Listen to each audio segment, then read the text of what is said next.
Mga katigasin, katapos natin kumain at mamasyal na tayo dito. Wow, ganda ng init mga katigasin. Nasa gitna kami ng karagatan. Yun sila oh, mga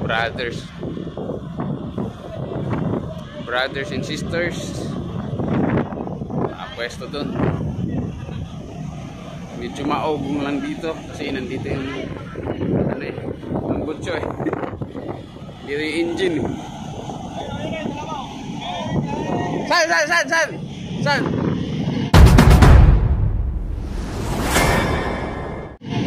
Live fish? Live fish? Ayun nga oh. Damo barungoy.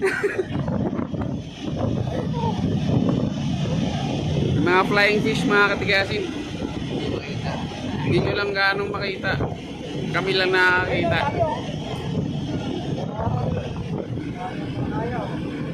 Yun o, lumilipad.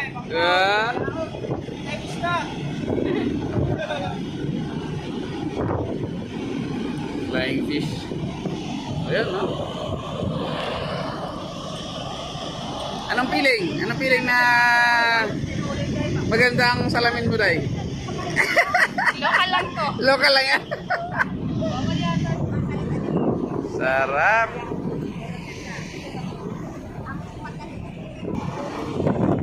Yung barko na yan kanina mga katigasin yan, nauna sa amin yun eh. Ngayon kami na nauna.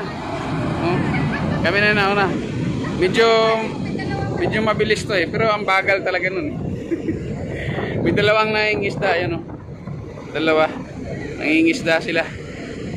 Siguro nahuli nila mga flying fish kasi daming flying fish dito eh. Kaya RG, kaya Andy, si Irving. Sarap pala dito no. Good morning. Mamaya mga alas 5 nasa ano na kami, nasa Iloilo na kami. Tawagin ko muna yung mag-iina ko doon, papuntahin ko dito kasi masarap yung init. Hindi naman sobrang init kasi mahangin. Tawagin muna natin. Ayun niya nang umalis dyan. Bit niya yung laruan niya.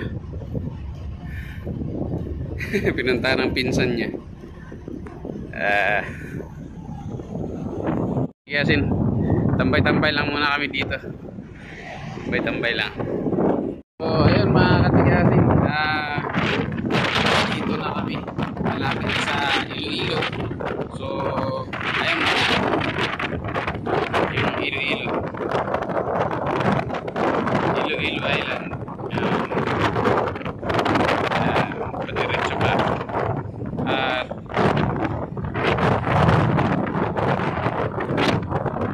yan yata yung Gimaras. Yata yan, basta madiretso kami pag ganun, papasok doon. Mga alas 5 nasa Iloilo na kami. Yan mo yung update natin. Lakas ng hangin mga katigasin, malakas, matatangay ka. Lakas ng hangin.